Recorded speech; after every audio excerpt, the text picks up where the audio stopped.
Assalamualaikum warahmatullahi wabarakatuh.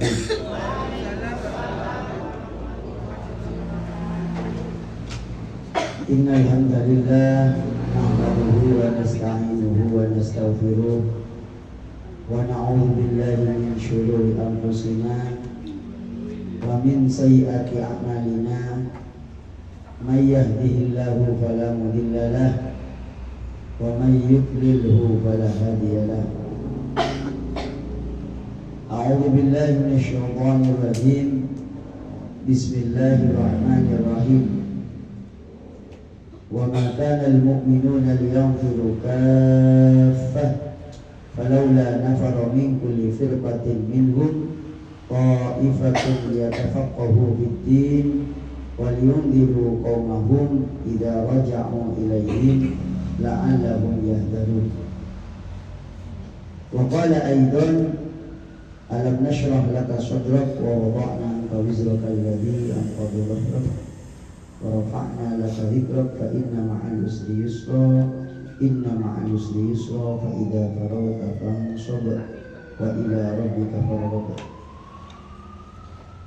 Allahumma salli wa sallim wa barik ala nabiyyina Muhammad wa ala alihi wa sahbihi wa man tabi'ahu bi ihsanin ila yaumil ma'ad.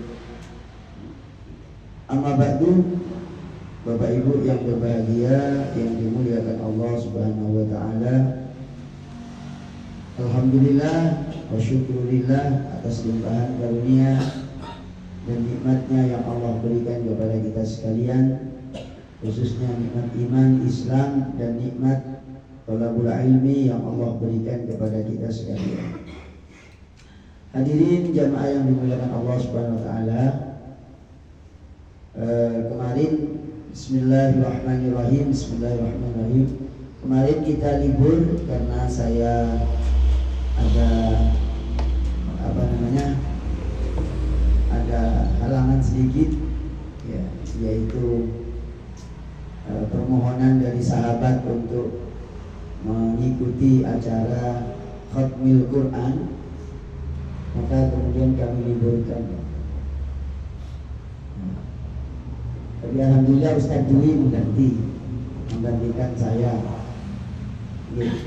Bismillahirrahmanirrahim. Monggo sareng-sareng maca bismillah.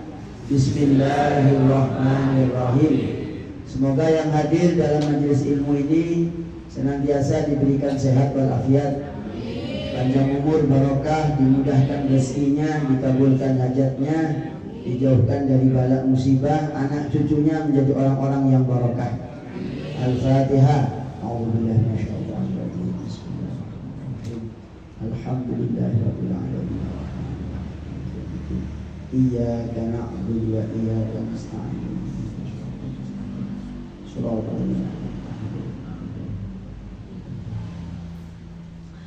Bismillahirrahmanirrahim. Kita baca hadis dulu yang menjadi landasan berpikir yang ada di dalam Al-Hikam yang ke-72. Kita buka hadisnya. Monggo sareng-sareng nyimak hadis niki saya bacakan, bahwa Rasulullah Shallallahu Alaihi Wasallam bersabda begini. Saya ambil dari kitab yang paling terkenal, maksudnya kitab hadis yang paling terkenal. Saya ambil dari Sunan Ibnu Majah. Ya, saya ambil dari Musnad Imam Ahmad Musnad Imam Ahmad. Derajatnya hadis ini hasan sahih. Rasulullah bersabda dari Anas, dari sahabat Anas, dari Sayyidina Anas radhiyallahu anhu, qala Rasulullah sallallahu alaihi wasallam. Rasulullah bersabda, tak perbesar ini tulisannya. Rasulullah sallallahu alaihi wasallam bersabda, hubbiba ilayya minad dunya an-nisa'u wat-tibu. Yang menyenangkan bagi saya, artinya membahagiakan kepada Kanjeng Nabi, yaitu an-nisa, istri-istrinya Nabi.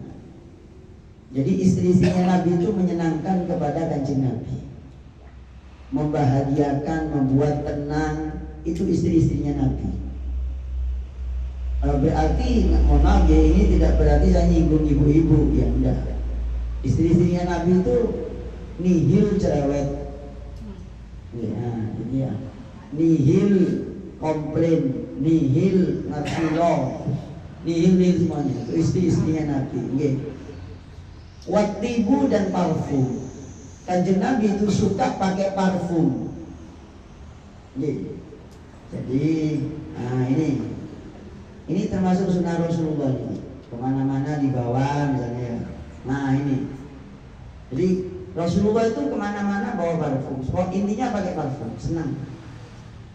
Jadi Nabi itu senang kalau pakai parfum. Bahkan Imam Malik radhiyallahu anhu, kalau mau membaca kitab, ya diterangkan di kitab Ihya. Imam Malik itu kalau mau membaca kitab, itu pakai pakaian yang bagus, terus tempatnya bagus, pakai parfum yang bagus. Ketika ditanya, kenapa Kiai jenengan kok sampai sebegitunya, kan cuma baca kitab? Loh, saya ini mau berbicara dengan Rasulullah. Dalam arti, dalam tanda petik, saya membaca hadis Nabi. Saya membaca kitab yang berisikan pesan-pesannya Nabi. Nah, itu. Ya Rasulullah Pak senang pakai parfum. Nah, tetapi ini ya. Jadi kalau diterjemah hadis ini ada tetapinya. Nabi itu senang sekali, istri-istrinya itu menyenangkan dan Nabi senang kepada istri-istrinya, bahagia dengan istri-istrinya dan senang pakai parfum. Tetapi ini kalau diterjemahkan, waju'ilat qurratu aini fi shalat. Tapi ketenangan saya, ini kalau diterjemahkan dengan syarah gitu ya.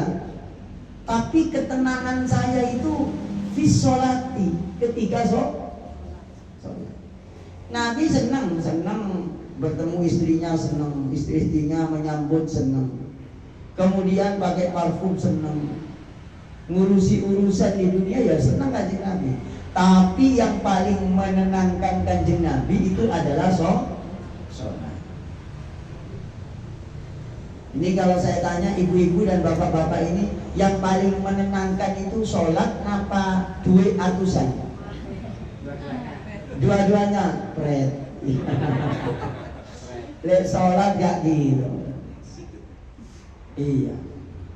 Oh ngajinya, maaf ya, orang sholat itu bagus, itu alat ukurnya itu begitu banyak. Alat ukurnya itu. Jadi misalnya dari ngajinya, dari ketenangan berpikirnya, dari ketawaduannya, dari kelembutan hatinya, itu menjadi indikator orang itu sholatnya menenangkan. Ini wong sholat tambah gak tenang gitu. Itu kan kebalikannya Kanjeng Nabi. Jadi Kanjeng Nabi itu senang kepada istri-istrinya, itu senang. Pakai parfum senang, tapi yang paling menenangkan Kanjeng Nabi, yang menenangkan Kanjeng Nabi itu adalah justru sholat. Jadi Kanjeng Nabi kalau pengen tenang itu sholat. Lah kalau panjenengan kok sholat malah gak tenang, ini masalah. Iya. Kanjeng Nabi wa qurrata wa ju'ilat qurratu aini fi sholat. Yang menenangkan hati saya itu adalah sholat. Kalau sudah kok sholat itu nyaman banget ketemu Allah, indah sekali. Itu rasa yang luar biasa. Ya, rasa yang luar biasa. Mungkin barangkali di antara panjenengan itu pernah menemukan momen itu, tapi langka. Suatu ketika malam-malam bangun jam 2, mau tidur udah enak, pokok mata itu cerah ceria, langsung wudhu. Setelah wudhu takbir, Allah Akbar, tenang banget, nyaman banget, indah banget, sampai ingin segera mati.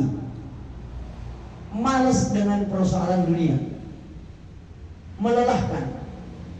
Ya, buat roti capek, makan roti capek, olahraga capek, banyak uang capek ngitung uang. Nggak punya uang tambah capek. Ya, nganggur capek, kerja capek, semuanya capek, lelah. Ternyata setelah sholat baru menemukan yang sesungguhnya. Ya Allah, ternyata dunia semua melelahkan. Ya Allah, sekiranya usia saya ini tak bermanfaat, cabut saya nyawa saya. Saking nikmatnya sholat, pengen segera ketemu Allah. Nah, tapi kayaknya yang gini-gini nggak ada. Model-model jamaah roti pos ini nggak nyampe ke sana. Kanjeng Nabi itu kalau sholatnya itu menjadi media, dalam tanda petik, tempat bermeditasi, bertemu dengan Allah, saking nyamannya sampai lupa, sampai gak terasa kakinya sampai beng. Nah, yang kemarin saya terangkan itu bulan kemarin ya, bahwa Kanjeng Nabi sholat malamnya saking banyaknya, saking lamanya, riwayat Imam Bukhari, riwayat Imam Tirmidzi, kakinya sampai bengkak.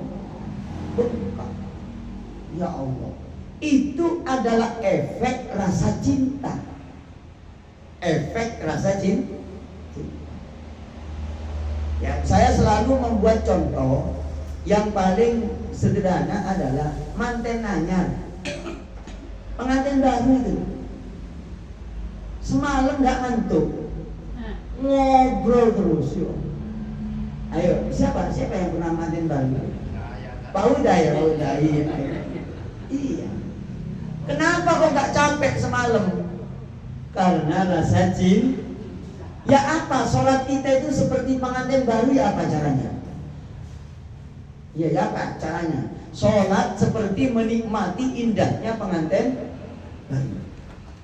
Sampai nggak terasa. Wah, ini sudah harus saya ulang hadisnya ya, bahwa kanjeng Nabi Muhammad SAW, katanya Sayyidah Aisyah, sholatnya saking banyaknya di malam hari, hatta tatafattar qadamahu, saking banyaknya sholat malam, kakinya sampai bengkak,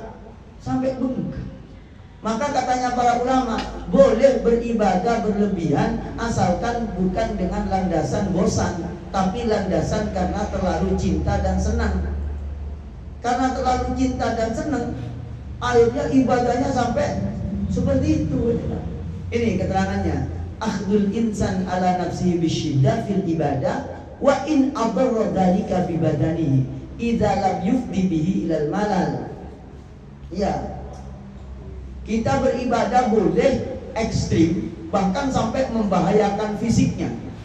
Catatannya idza lam yufdi bihi ilal malal. Yang penting tidak sampai bosan. Tapi ya masalahnya sekarang itu loh, sedikit bosan. Apa mana ya?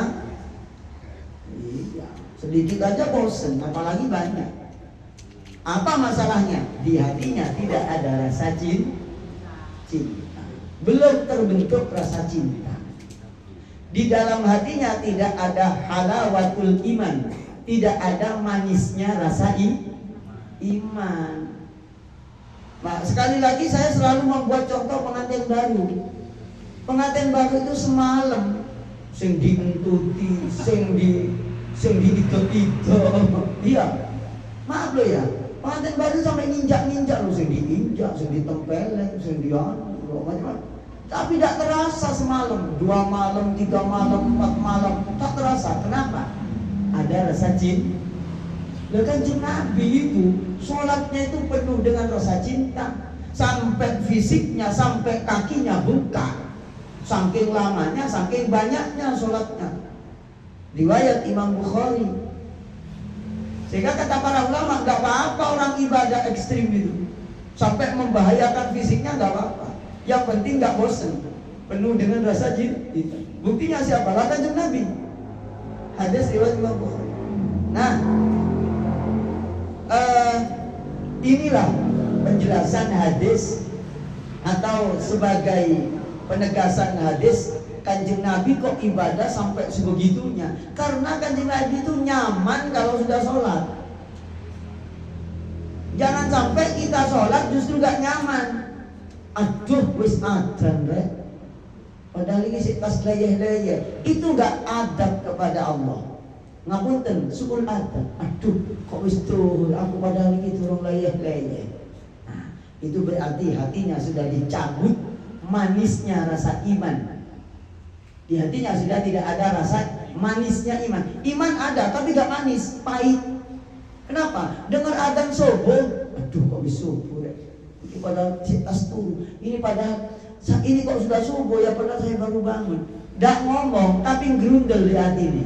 Itu berarti manisnya rasa iman sudah dicabut. Naudzubil. Dan ini butuh riyadhah, butuh mujahadah. Maka para ulama ahli tasawuf itu fokusnya kepada mujahadah. Ya, mujahadah. Ini contoh yang mujahadah di sini ini Abah Jauhari ini mujahadah. Jauh-jauh dari Tangkil ke sini. Ya. Ini kan saking pengennya mendapatkan tetesan rahmat Allah. Kalau Pak Huda dekat, tidak begitu mujahadah, apalagi ke sini malah minta goceng sama kiainya gitu. Malah bukan kiainya sing digoceng, malah kiainya sing goceng gitu loh. Ini Pak Huda, khusus Pak Huda enggak apa-apa. Ya, khusus Pak Huda enggak apa-apa. Nah, maka dari itu Bapak Ibu, ini di dalam kitab Al-Hikam diterangkan kayak gini loh. Monggo, dengan simak saya terangkan nih kitabnya nih. Bismillahirrahmanirrahim. Al-Imam Ibnu Athaillah berdasarkan hadis-hadis tadi yang saya bacakan itu, membuat hikmah begini: man wajada samrata amalihi ajilan fahuwa dalilun ala wujudil qabul ajilan. Barang siapa yang mendapatkan, memperoleh buah amalnya di dunia, kontan di dunia, fahuwa dalilun ala wujudil qabul ajilan, itu pertanda amalnya diterima nanti di akhirat. Amin ya rabbal. Sekarang pasti sampean kepengen tahu apa indikatornya panjenengan itu mendapatkan buahnya amal. Ini anna man wajada samrata amalihi as-salih ajilan min istiqnasi mukasyafatin wa halawati munajatin kama yushiru ila dalika qauluhu sallallahu alaihi wasallam wa ju'ilat qurratu aini fi shalat fa huwa dalilun ala wujudil qabul ajilan. Jangan apa keterangannya. Gini katanya Imam Ibnu Athaillah yang dijelaskan oleh Syekh Asy-Syarnubi Al-Azhari. Barang siapa yang memperoleh buahnya iman, buahnya amal secara kontan di dunia itu sudah dapat. Apa itu? Ministik nasi mukasyafati. Jadi hatinya itu terbuka, hijab-hijabnya lepas. Yang terasa itu adalah nikmat bermunajat, halawati munajat. Jadi bermunajat itu nikmat sekali. Berdoa itu nangis, seneng banget. Ya Allah, padahal gak dikabulkan tapi seneng banget. Malam itu ya Allah, ya Allah, ya Allah, nikmat. Sampai 2 jam itu ya Allah, astagfirullah. Baca Quran nikmat, baca tasbih nikmat, baca sholawat, merindukan kanjeng Nabi dan seterusnya. Itu namanya halawatal munajat. Manisnya bermunajat. Itu tanda panjenengan amalnya keterima. Gitu. Kalau kita beribadah kok tidak halawa, gak nikmat, gak manis, tidak indah, itu bertanda amalnya panjenengan cukup gugur kewajiban, tidak sampai mendapatkan buah, gak berbuah, gitu loh. Semoga amal kita berbuah. Tapi gak cukup, ya memang amin butuh, tapi butuh mujahadah juga dan tahu ilmunya. Bahwa kalau panjenengan dan saya ngibadah, munajat, sholat tahajud, sholat witir, baca Quran, baca tasbih, tak terasa nikmat, berarti belum halawah, belum dapat buah di dunia. Dan kalau belum dapat buah di dunia, pertanda di akhirat belum sepenuhnya dapat buahnya. Dapat tapi buahnya cili-cili, kecut mana, gak matang. Iya. Ibarat makan singkong itu oleh bongkel-bongkele. Kenapa gak nikmat? Maka mohon maaf bila sampaikan, orang yang cari ilmu seperti kita ngaji keliling-keliling kemana-mana, ngaji sampai dapat 40 masjid 1 bulan. Iya. Tapi bermunajat gak manis, gak terasa nikmat, berarti ngajinya esong. Ngajinya esong, kosong. Karena intinya ke sana. Intinya itu kenikmatan itu. Kanjeng Nabi mengatakan hadis sahih, wa ju'ilat qurratu aini fi shalat. Kenikmatanku, kedamaian batinku ketika aku sholat. Dengan istri, dengan dunia yang ada, gak nikmat kanjeng Nabi. Nikmatnya di dalam sholat. Subhanallah. Ini sudah betul-betul lepas hijab di hati. Kalau kita kan nyaman kalau ono rawon, nyaman kalau ada uang 100 ribuan, nyaman kalau naik kendaraan misalnya. Itu nyaman sesaat. itu pun capek kalau kejauhan. Ibu-ibu naik mobil dari Malang ke Jogja, ya apa rasanya? Hah? Iya. Walaupun disupiri, walaupun naik Alphard, iya, kesel. Ya ini berkali-kali saya bercerita. Orang yang nggak pernah naik pesawat mungkin senang naik pesawat tuh, cek kepinginnya aku. Pengen tahu capeknya, jenengan coba saja Surabaya Papua, Surabaya Papua naik pesawat, transit 2 kali misalnya, capek saja. Kenikmatan itu hilang. Kenapa? Keindahan dunia itu nikmatnya berbatas waktu. Ya. Cinta itu kadang berbatas gincu dan sepak. Nikmatnya punya cinta kadang hanya sebatas gincu dan sepak. Dari sepatu negak mengkilat gak cinta. Lewis gincu 5.000-an sudah gak cinta. Maka Bapak Ibu, kita ini punya PR besar sebenarnya. Kalau ngaji itu, apa itu? Hasilnya ngaji apa?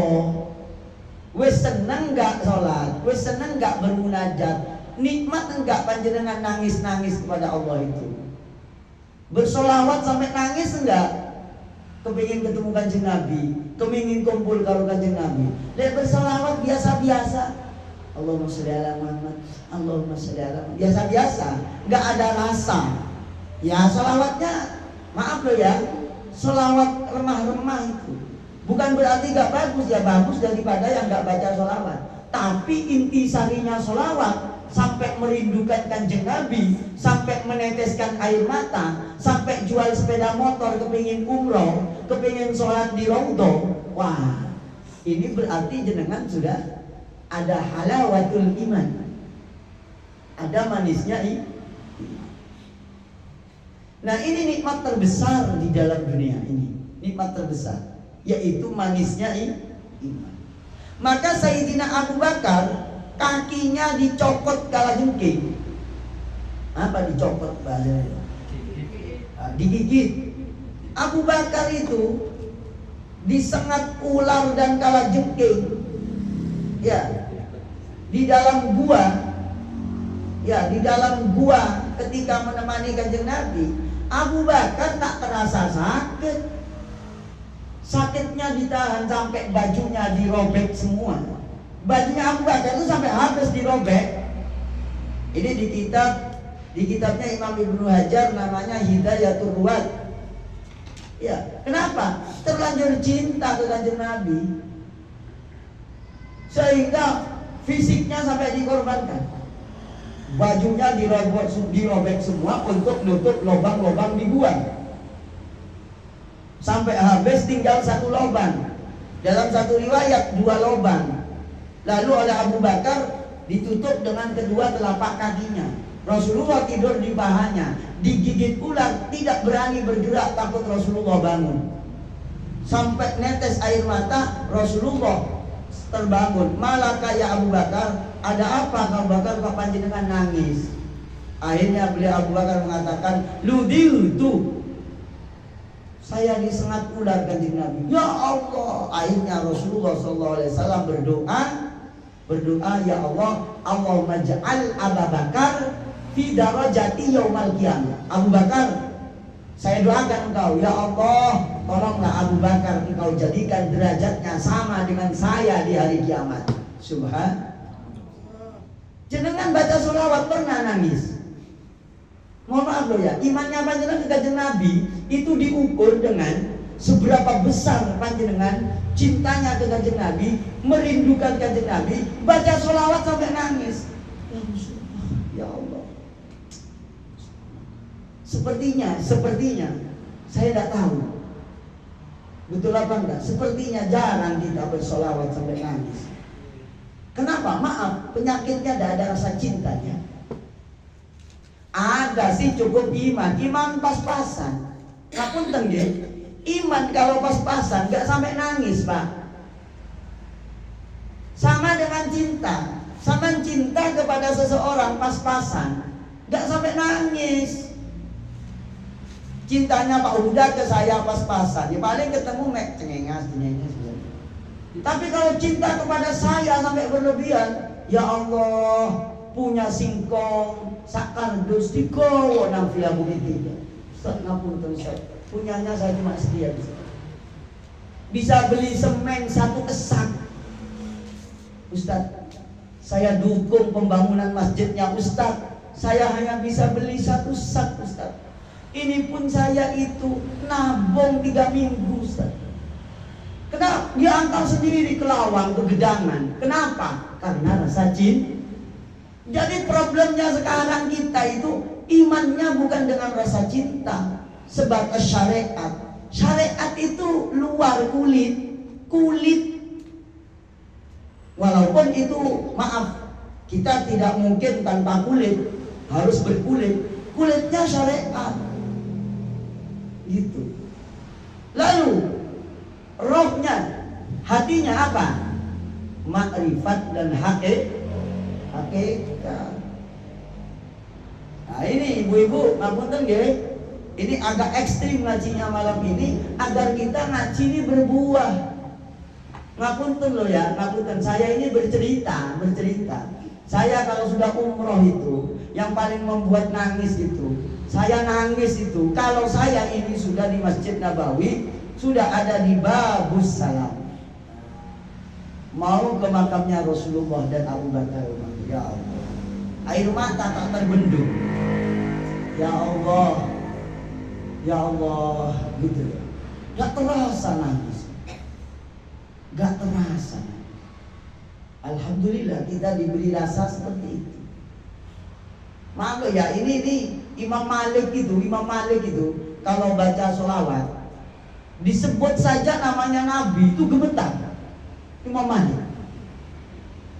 Ngapunten, maaf, saya banyak menemukan kejadian orang baca sholawat ke Kanjeng Nabi tak enggan mau menyebut nama Kanjeng Nabi. Ini saya dikirimin oleh cicitnya Syekh Abdul Qadir Al-Jilani, keturunan Rasulullah yang kesekian. Jadi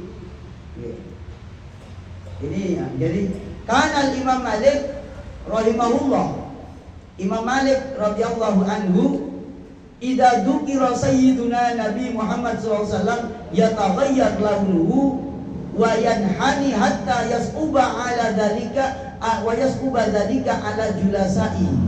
Faqila law yawman bi dzalika law ra'aytum ma ankartum ala ma tarawna laqad kuntu ara Muhammad ibn al-Munkadir wa kana sayyidul qurra la nakad mas'alu an hadisin abadan illa wa yabki hatta narham. Jadi Imam Malik itu kalau sudah disebut namanya Kanjeng Nabi, itu saking gemetar sampai wajahnya itu kayak apa bro, warnanya itu kemerah-merahan, saking merasa seakan-akan Rasulullah itu datang. Saking cintanya ke Kanjeng Nabi Imam Malik. Bahkan Imam Malik kalau naik kuda lewat di Madinah, kalau sudah mendekati area Masjid Nabawi, beliau turun dari kudanya. Turun. Saking Saking kasyafnya. Jadi hatinya itu seakan-akan tak ada penghalang dengan Rasulullah. Itu bukti keimanannya para salafus saleh. Maka Bapak Ibu yang berbahagia dimuliakan Allah, kita ini hidup di zaman yang kita sudah pas-pasan imannya. Ngapunten nggih, pas-pasan imannya. Dari mana kita tahu Ustaz? Iman kita pas-pasan dari tidak menemukan buah amal yang kita lakukan. Amalnya enggak berbuah.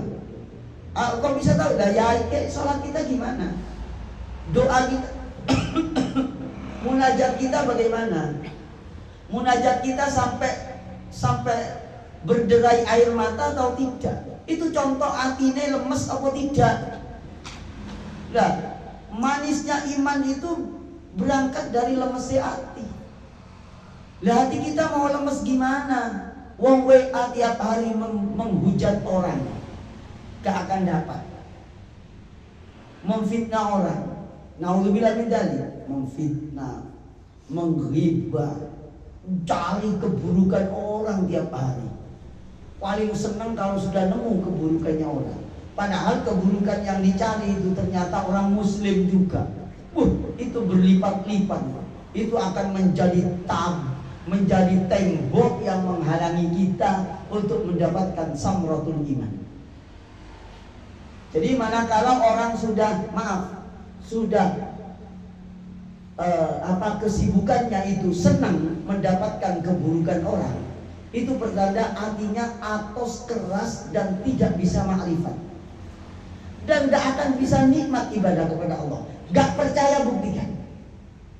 Jadi kalau kita sudah senang melihat keburukan orang, senang mempermalukan orang, senang ngomong keburukan orang, senang berbicara keburukan orang, mencari-cari keburukan orang, maka pertanda Allah cabut manisnya iman dan tidak akan pernah nikmat. Itu butuh waktu sampai bertahun-tahun untuk bisa lepas. Nih. Nah, ini penting ini disampaikan. Jangan sampai kita ini merasa sudah syariatnya hebat, kemudian seakan-akan surganya sudah di awang-awang. Oke, tidak apa-apa, semoga kita dengan syariat yang pas-pasan kita dimasukkan ke surganya Allah Subhanahu wa ta'ala. Tetapi ingat, Kanjeng Nabi mewanti-wanti, orang yang bangkrut di hari kiamat itu adalah orang ahli sholat, ahli puasa, zakat, dan haji. Tapi apa penyebabnya? Akhlaknya buruk, adabnya di hadapan Allah buruk, adab kepada manusia itu buruk. Maka Allah cabut kenikmatan imannya, halawahnya, manisnya tidak ada, dan kemudian syariatnya dihapus juga oleh Allah. Hasil amal ibadahnya dihapus. Na'udzubillah. Maka ngaji Al-Hikam itu kadang kalau kita angen-angen ngaji Al-Hikam itu mengaji rohnya amal, rohnya ibadah. Rohnya amal kita itu kalau sudah mencapai tingkatan halawah, kenikmatan, manisnya iman, manisnya amal, dan manisnya munajat. Dan itu diterangkan oleh, maaf ya, yang menerangkan begitu ya kalau gak kitab Ihya, kitab Al-Hikam, kalau tidak dua kitab ini kitab Futhul Qulub, kalau tidak Futhul Qulub ini ya kitab Minhajul Abidin dan lain-lain. Begitu. Nah, berarti kita perlu bahkan wajib ngaji ini. Begitu ya. Wajib. Kalau pengen dapat nikmatnya ini wajib. Jangan sampai yang dianggap nikmat ternyata itu adalah maksiat di hadapan Allah. Ya. Bismillahirrahmanirrahim. Allah Subhanahu wa taala berfirman, ya, qala ba'dul muhaqqiqin. Orang-orang yang tahqiq di bidang ilmu hati, ilmu iman, di dalam firman Allah, waliman khafa maqama rabbih jannatan. Bagi orang yang takut kepada Allah, ya, maqama rabbih jannatan, yang takut mendapat dia yang takut maqama rabbih, kedudukan Tuhannya, dia mendapatkan dua surga, yaitu Ar-Rahman jannatun muajjalah wa hiya halawatut ta'at, yaitu jannah, surga yang didahulukan, yang dipercepat, yang dibayar kontan oleh Allah, itu adalah halawatut ta'at wa ladzatul munajat, yaitu manis, indah melakukan ketaatan, taat yang wajib dan taat yang sunnah. Wa ladzatul munajat, kelezatan bermunajat kepada Allah. Wal istighnas bi fununil mukasyafat, dan menjadi rindu, cinta dengan berbagai macam mukasyafah, terbukanya tabir-tabir yang menghalangi antara dirinya dan Allah Subhanahu wa taala. Wa jannatul muajjalah, sedangkan surga yang kedua, surga masa depan, yaitu pahala dan tingginya derajat di sisi Allah Subhanahu wa taala. Maka dari itu ini Bapak Ibu, wala yang bagi lil amil, tidak sebaiknya lil amil bagi orang yang beramal. Ini adab nih.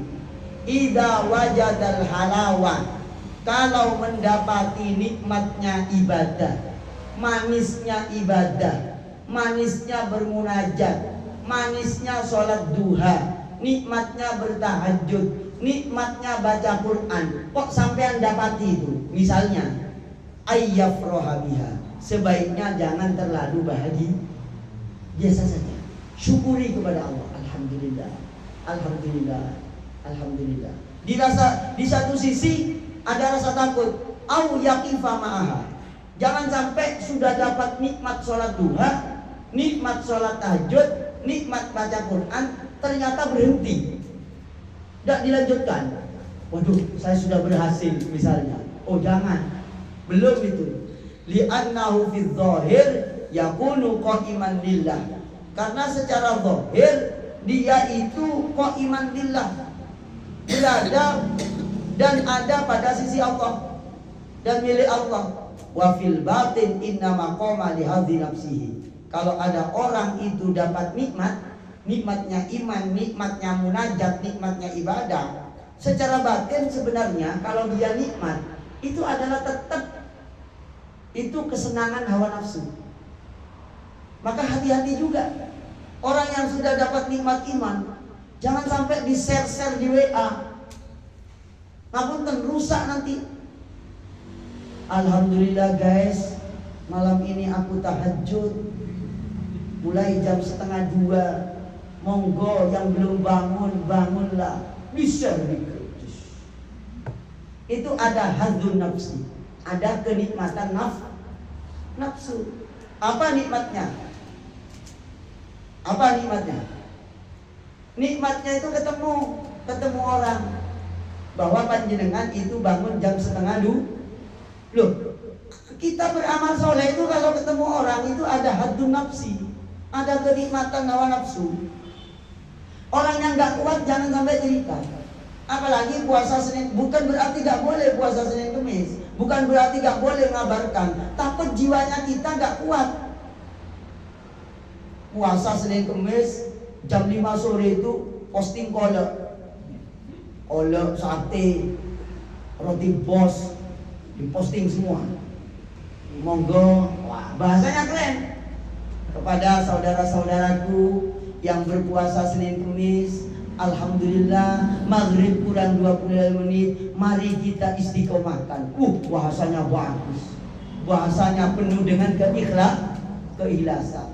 Di-share lah di grup, di-share lah di status IG, WA. Mbak, gak apa-apa itu, gak apa-apa, pokok kuat hatinya. Tapi berat itu Pak, kenapa? Itu hadzun nafsi, kesenangan nafsu. Akhirnya dibaca oleh 80 orang statusnya. Akhirnya di komen, Mbak, sampean kok kuat ya puasa Senin Kemis? Tak delok status kayak gini ini sudah berjalan 5 tahun. Senang apa betul? Ada kesenangan begitu. Akhirnya terjadilah namanya asyirkul khafi, syirik yang sama. Lah cara al-hikam tidak boleh begitu. Kenapa? Nanti kenikmatan ibadahnya itu bukan nikmat bertemu Allah, tapi nikmat karena ada posisi di hati manusia. Ini berat ini.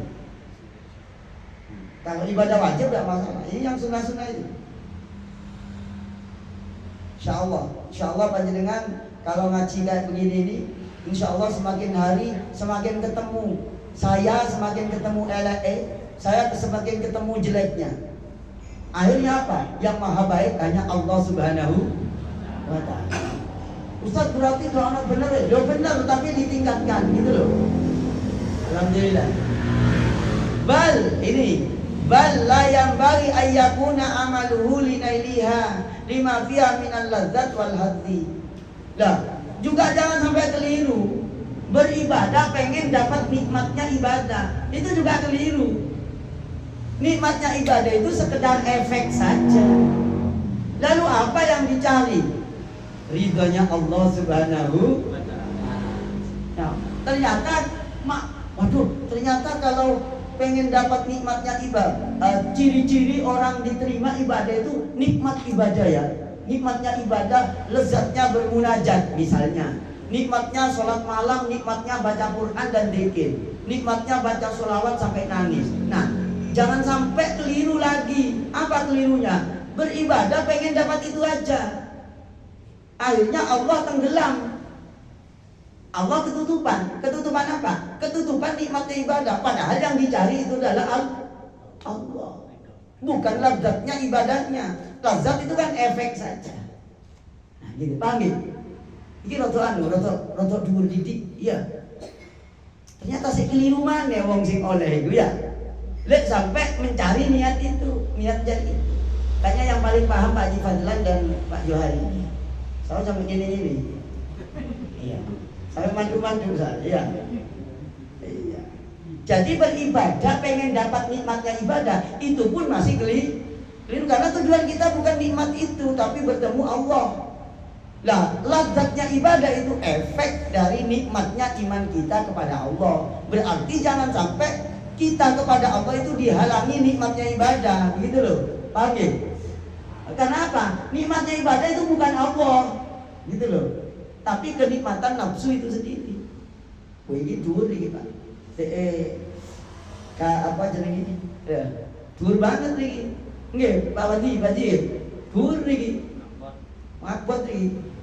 Tapi lek gak diajari sing apot-apot disangkano sampean wis dhuwur. Ya. Padahal sik remah-remah ya. Sono dikeset-keset barang ya. Dan ngapunten, kalau kita pengen dapat nikmatnya ibadah, kita ini kuncinya banyak, Pak. Kudu selesai.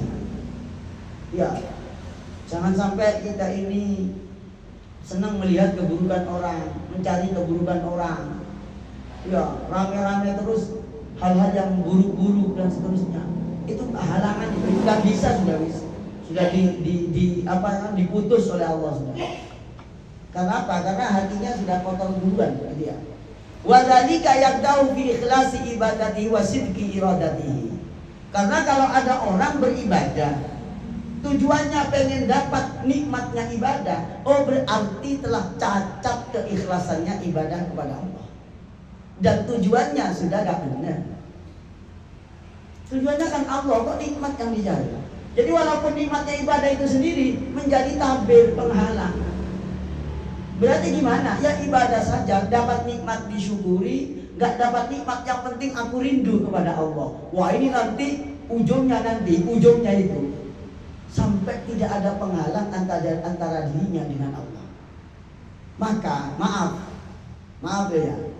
Jadi kalau kenapa Abu Mansur Al-Hallaj itu sampai mengatakan tidak ada Allah, tidak ada saya, yang ada hanya Allah. Tidak ada saya, yang ada hanya Allah. Karena sudah tenggelam habis pikirannya, gak ketemu dengan selainnya Allah. Yang ketemu hanya, tapi jenengan gak usah aneh-aneh, ya mulai Pak, gak ada bapak, jangan panggil bapak. Yang ada hanya Allah. Lu ketemu saya tak siram air panas sama saya. Iya, loh gitu Ustaz. Iya tak siram air panas. Loh kok nyiram saya? Saya nggak nyiram kamu karena kamu nggak ada, gitu ya. Ya jadi tetaplah walaupun tasawuf nggak boleh ekstrim. Ya, karena kalau dipikir-pikir itu bisa ekstrim orang itu. Tetap terkendali, tetap harus syariatnya tetap ada, ya, tetap ada. Nah, kalau ngaji bab ini nanti gak gampang nyala-nyalai orang yang di kitab-kitab tasawuf, karena tahu ilmunya. Gitu. Jadi seperti Abu Mansur Al-Hallaj, kalau di Indonesia itu dipopulerkan Siti Jenar, Syekh Siti Jenar, itu karena sudah tabirnya, penghalangnya antara dia dengan Allah lepas, gak ada sudah. Itu gak ada. Karena kan kalau kita mikir, alam ini kan ada toh. Jenengan ada, ini ada. Yang ada ini ada dengan sendirinya apa? Diadakan. Diadakan. Maka hakikatnya semua yang ada itu tidak ada. Yang ada itu adalah yang membuat ada, yaitu yang maha ada. Maka ada itu sendiri sebenarnya nggak ada kalau tidak ada yang maha ada. Wah itu lagi oleh kabupaten bahasa ya. Tapi itu bahasanya orang yang sudah ngaji itu ya. Maka Bapak Ibu kalau ibadah kok ternyata mencari nikmatnya, lo berarti nggak cari Allah, berarti Allah terhalang lagi. Ada hijab, apa hijabnya? Kesenangan mencari nikmat. Walaupun itu nikmat ibadah, itu nggak bagus. Berarti cacat ikhlasnya. Maka kalau sampai tembus sudah, tembus habis, udah wis. Makan roti gak enak. Iya, makan rawon gak enak. Ketemu istrinya gak enak. Ketemu anaknya gak enak. Ketemunya adalah nikmat ketika Nah, itulah yang disampaikan Nabi. Wa ju'ilat qurratu aini fis shalah. Kenikmatanku, kedamaianku, kenyamananku ketika dalam sholat. Itu ilmunya Pak. Ilmunya hadis itu begitu. Nah, waliyakun i'tina'uhu bi usuliha litakuna mizanan li amalihi wa muhikkan li ahwalihi. Jadi usahanya itu usaha untuk nikmat ibadah itu sebenarnya hanya untuk mengukur ya, untuk mengukur amal kita ya, agar kita bisa terus meningkatkan ya, meningkatkan amal-amal yang kita amalkan, agar jangan sampai semakin tua semakin tidak nikmat ibadah. Jangan sampai umur kita ini terbatas. Umurnya saya dan umurnya panjenengan ini sangat terbatas. Kita harus mendapatkan kenikmatan yang menuju kepada Allah Subhanahu wa taala. Ini saya tampilkan di terjemahannya AI ini. Jadi hendaknya ia memperhatikan hadirnya rasa manisnya ibadah itu hanya sebagai timbangan bagi amalnya dan batu ujian bagi keadaannya atau kondisi spiritualnya. Jadi ini saya ambil dari kitab aslinya. Jadi waliyakun i'tina'uhu, usahanya, perhatiannya untuk mendapatkan kenikmatan ibadah. Jenengan beribadah pengen dapat nikmat, itu sekedar timbangan saja, alat ukur untuk mendapatkan amal yang senantiasa bertambah baik. Begitu. Bukan untuk tujuannya. Nikmat ibadah itu bukan tujuannya, tapi efek daripada keimanannya ingin menuju Allah Subhanahu wa ta'ala.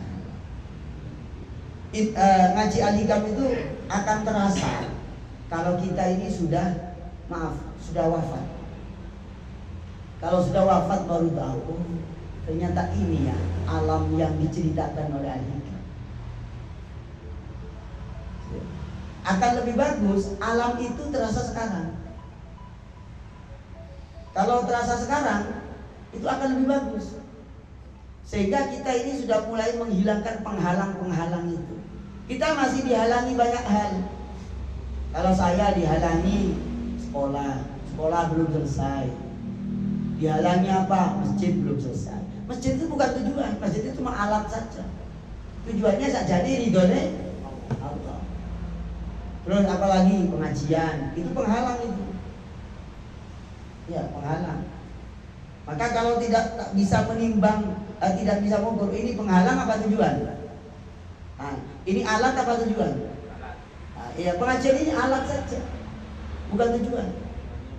Ya, tujuannya mencapai ridhonya Allah. Begitu. Tapi jangan kemudian aku sepenting oleh ridhonya Allah walaupun aku gak teko. Itu keliru juga. Itu kalau ketemu saya, wes sama gak usah makan wes, sepenting oleh kenyang. Barangkali bisa. Ya caranya ridhonya Allah ya kita butuh ngaji, datang ke tempat. Maka syariat, makrifat, hakikat kita harus tetap jalan. Ketiga-tiganya jalan. Karena kan Kanjeng Nabi ya makan, Kanjeng Nabi yo makan, yo beristri, yo kerja, yo perang, yo sholat, yo semua yo terbagi semua, tapi tetap stabil gitu. Nah, bab stabil ini angel. Yang punya stabil cuma Kanjeng Nabi. Sahabat-sahabat itu banyak yang sampai tenggelam, saking cintanya kepada. Tapi nggak seperti ulama-ulama setelah tabiin. Setelah tabiin itu sebagian tenggelam habis. Sampai seperti Abu Mansur Al-Hallaj, sampai seperti Abu Yazid Al-Bastami. Karena tenggelam, nggak kuat, saking cintanya kepada Allah, sampai koyok, sampai lali, sampai gak rabi. Ya, Imam At-Tabari umur 72 tahun gak sempat nikah, saking cintanya kepada Allah. Gitu. Imam Nawawi umur 45 tahun kesenangan ngaji, sampai gak nikah. Lupa kecintaannya itu menutup kecintaannya kepada Allah, menutup kecintaannya kepada selain Allah. Wah, ini kalau kita dapatkan sekarang keren, Pak. Tenang-tenang saja banyak. Nah, ini rupanya cinta ke sana abot, cinta ke sini bodoh abot. Ya, cinta ke Allah abot, cinta ke dunianya juga abot. Berat semua, akhirnya pada gak kena semua. Iya, pada gak kena semua. Maaf, saya ingin selalu mengajak. Karena Roti Bos ini ngaji Al-Hikam termasuk ngaji yang spesial. Dengan Masjid Ki Ageng Gribik, itu ngaji Al-Hikam, ngaji spesial. Kenapa? Kita ini jangan sampai tertipu amal. Ngaji keliling-keliling ternyata orang oleh opo-opo misalnya ya. Ya dapat pahala dapat, tapi kan remah-remah itu. Tapi kalau sampai ngaji ke inti dan jantungnya, tujuan atau sentralnya yang kita dapat, ini baru keren. Ya Allah. Nah, maka malam ini kita coba minta kepada Allah, ya Allah, berilah aku kenikmatan iman, ya Allah. Kenikmatan iman yang disebut oleh Nabi di dalam hadis Sahih Bukhari. Kapan saya dapat nikmatnya iman? Tapi untuk nyampe ke Allah gak gampang. Ternyata Kanjeng Nabi menyuruh apa? Loh, kamu kalau mau berdoa sebut sholawat dulu. Artinya apa? Sampai sambung dengan imannya ke Kanjeng Nabi.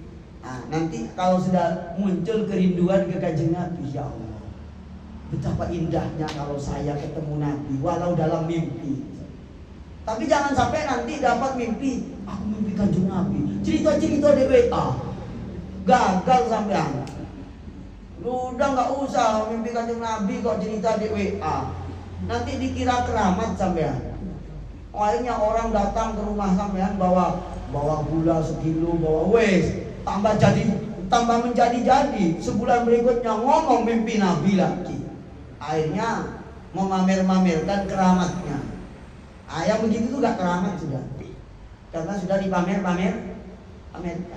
Nah, kalau sampean mau bercerita mimpi Kanjeng Nabi, berceritalah dengan orang yang pernah mimpi Kanjeng Nabi juga, biar tidak terjadi pamer. Karena kalau panjenengan bercerita kepada orang yang punya pengalaman yang sama, itu akan tereliminasi kepameran itu, ke riak itu. Kenapa? Yang bisa merasakan begitu yang punya pengalaman sama. Kalau tidak punya pengalaman sama jangan diceritain, nanti bingung juga. Pak Huda tiba-tiba datang ke Pak Haji Badran. Haji, saya tadi malam kok mimpi Kanjeng Nabi. Saya sampai nangis. Paling diguyu-guyu sama Pak Haji Badran. Nah iya masuk pantesan. Saya tak tahu nih, sampean maca selawat berapa kali sehari? Ping 3, Fred sampean iki ya. Oh mimpi Kanjeng Nabi selawat ping 3. Iya. Terus dek maca selawat sampean opo? Keadaane? Apa sampai gemeter apa cengenges? Ya biasa-biasa. Ya dusta sampean itu ya. Maca selawat gak sampai nangis kok mimpi Kanjeng Nabi. Ya. Sudahlah nggak usah bawa-bawa nama Nabi ya. Wis jaga ibadah yang bagus, minta halawa iman, lalu belajar merindukan Nabi. Perbanyak baca sholawat, panjenengan akan rindu ke Kanjeng Nabi. Karena sudah nyebut orang yang kau cintai. Kalau engkau mencintai Kanjeng Nabi tapi nggak pernah disebut namanya, bagaimana mungkin timbul rasa cinta? Wong Kanjeng Nabi bersabda, "Man ahabba syai'an aksara min dzikrihi." Barang siapa yang mencintai sesuatu berarti banyak menyebutnya. Maka di dalam Islam Kanjeng Nabi mengajarkan orang yang berdoa tanpa membaca sholawat tidak akan pernah nyampe kepada Allah. Sayyidina Umar mengatakan di dalam hadis riwayat Imam Tirmidzi, di dalam kitab Jala'ul Afham, menyambung iman kepada Allah itu dengan iman kepada Rasulullah. Tidak bisa tersendiri. Orang yang ingin nyambung imannya kepada Allah, ingin manis imannya kepada Allah, maka harus disatukan frekuensinya dengan iman dan mahabbah dan manisnya iman kepada Rasulullah. Dan itu dengan bersolawat. Dan itu jalurnya memang begitu. Nah, Bapak Ibu yang dimuliakan Allah, insya Allah hikmah yang kita baca malam ini sangat bermanfaat buat kita semuanya. Dan sebaiknya nggak usah tanya. Iya. Nggak, sebaiknya menurut saya nggak usah tanya. Takutnya pertanyaan kita ini justru malam ini menambah tebalnya hati kita gak lembut. Iya. Kita punya PR malam ini sholat bermunajat sampai nangis. Kalau belum nangis berarti ngaji malam ini belum lulus. Hah? Kalau sampai tertidur dibangunkan. Bermunajat sampai dulu. Itu saking nikmatnya ya. Itu nikmat sama adab. Itu nikmatnya tidur itu ya. Bukan nikmatnya munajat itu ya. Ya Allah, ya Allah. Jadi, kalau Kanjeng Nabi itu sholat nikmat sampai hilang ngantuk. Kalau panjenengan kayaknya kebalikannya, sholatnya agak nikmat sampai ngantuk. Ya sekali lagi, ibadah kita ini diukur nikmat kalau sudah seperti pengantin baru. Wes itu aja ukurannya, paling indah lah di dunia. Karena yang paling indah di dunia katanya orang sih pengantin baru. Nah kalau sudah nikmatnya seperti pengantin baru sholatnya, berarti keren. Ini PR ya, PR bersama. Ya termasuk saya ini bukan berarti sudah nikmat loh. Saya ini belajar pengen nikmat, bahkan kadang marah kepada diri sendiri. Saya kok gak nikmat ini piye ini gitu, gimana ini? Kok gak nikmat ini? Berarti ini ada banyak kotoran di hati saya. Ya Allah, ya Allah. Semoga Allah membersihkan hati kita semuanya ya. Semoga kita dibimbing oleh Allah. Dituntun terus, dituntun. Karena kita butuh tuntunannya Allah.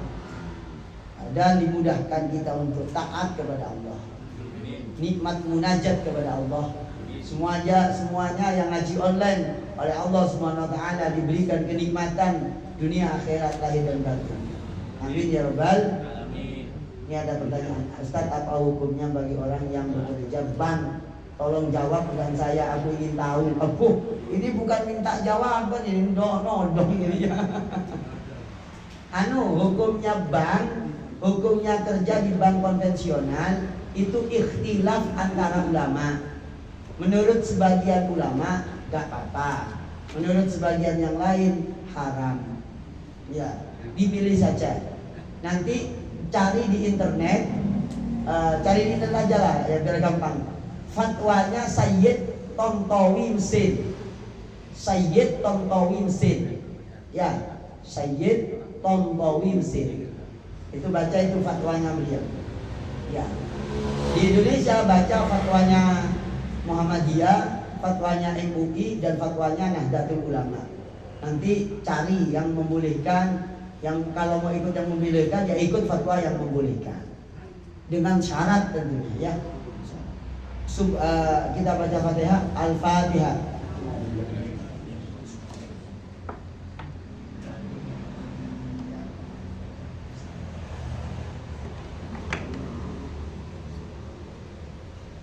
Subhanakallahumma wa bihamdika asyhadu an la ilaha illa anta astaghfiruka wa atubu ilaik. Assalamualaikum warahmatullahi wabarakatuh.